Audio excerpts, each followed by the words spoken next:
So the first thing I'd like to talk about is trivial benefits.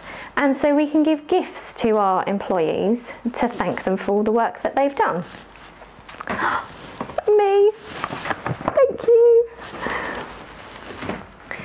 So there's conditions for trivial benefits. They must cost £50 or less.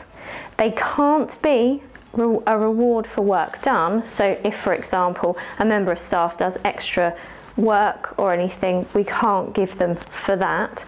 They can't be cash or cash voucher, and they must not be part of the terms and conditions of their employment. As long as all of these are adhered to, then actually it's exempt from tax. One thing that you must remember though is that if you are a director of a close company, then there is a limit on the annual amount that you can gift. But for everyday employees, these can be anything, any number during the year. So, the other thing that I want to talk to you about is Christmas parties. So, Christmas parties, yay! Are an amazing thing to bring teams together and just have a bit of time away from the office having fun. It's great for team building, but there are conditions that you need to adhere to be able to make sure that it's a tax-free benefit. So first of all, it needs to be an annual event. So this could be a Christmas party, it could also be a summer ball or a summer barbecue. It also needs to be that everyone is invited.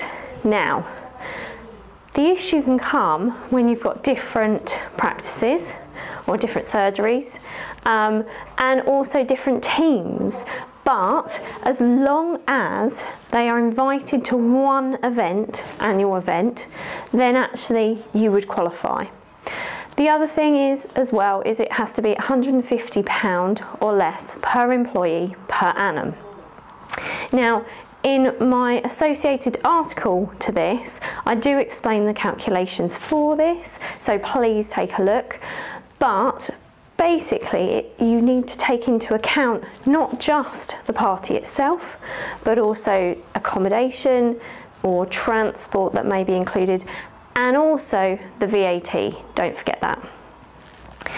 But if you adhere to all of those, then you are likely to have a tax exempt benefit for your employees.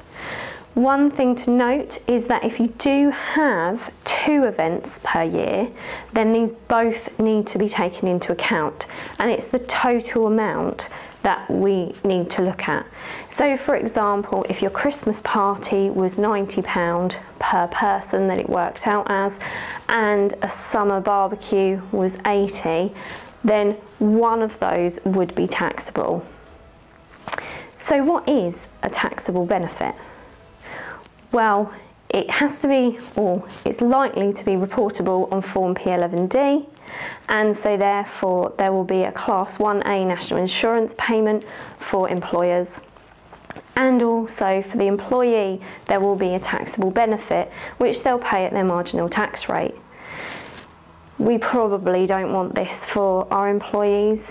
We're giving with one hand and taking with another, so we don't really want that. So some employers go for a PAYE settlement agreement.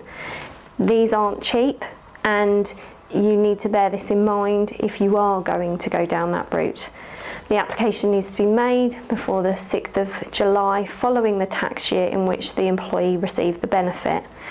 So we do need to take this into account, and if you'd like to know more, then please do get in contact. For anything that I've spoken about today, please do reach out if you have any questions. Thank you, and Merry Christmas!